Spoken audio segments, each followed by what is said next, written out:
There is a book written about 200 years ago called Kedushat HaLevi.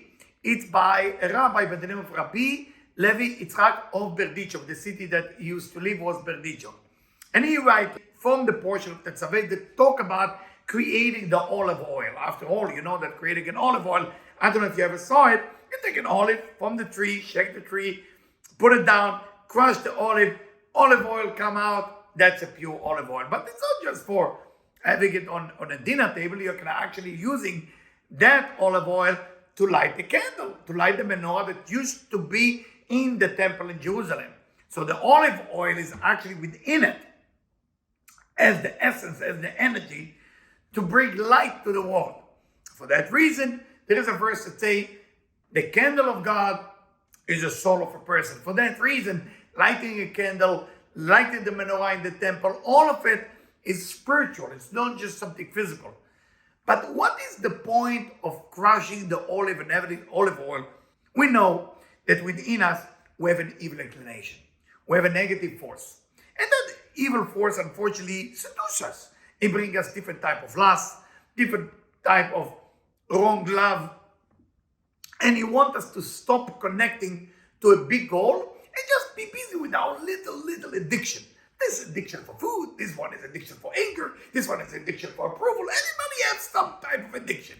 How do you keep yourself going always up and connect to the one and the only one, the Creator? What do we do? How do we start? Where are we going? When you have a negative thought, you judge yourself. You look inside and say, what is wrong with me? What is wrong with me? Why am I thinking about lust? Why am I thinking about addiction? Why am I thinking about anger? What is wrong with me? After all, I'm praying, I'm meditating, I'm doing everything I can, I'm sharing, I'm giving charity. Why am I have to be busy with that negative thought? This rabbi, Rabbi Levi Yitzchak, tell you the beauty about it is like a father and his children, like a mother and her children. You know, when you train your kids to walk, those of you who have kids, you're staying away from them and then they walk slowly to you. But when you are too close to them, they will never walk because they trust you so much that you're close to them. The Creator stay away from you a little bit so you can make the first step and the second and the third. From time to time, when you feel distance from God, it's because you judge yourself.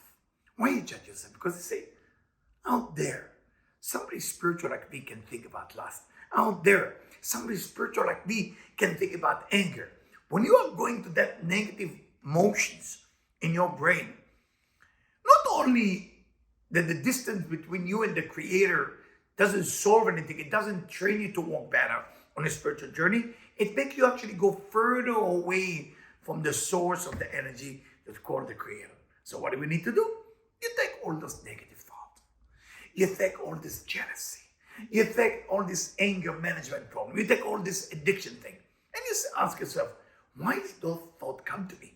Why is the fear thought come to me? Why is the lust thought come to me? Why is the anger thing come to me? Why does it come to me? You're supposed to elevate those thoughts into the Creator, back to where they came from. Because what is a negative thought? What is addiction? Addiction is basically loving something small. That's addiction. You can either love the Creator, which is a big thing, or you can love this little thing that you're addicted to.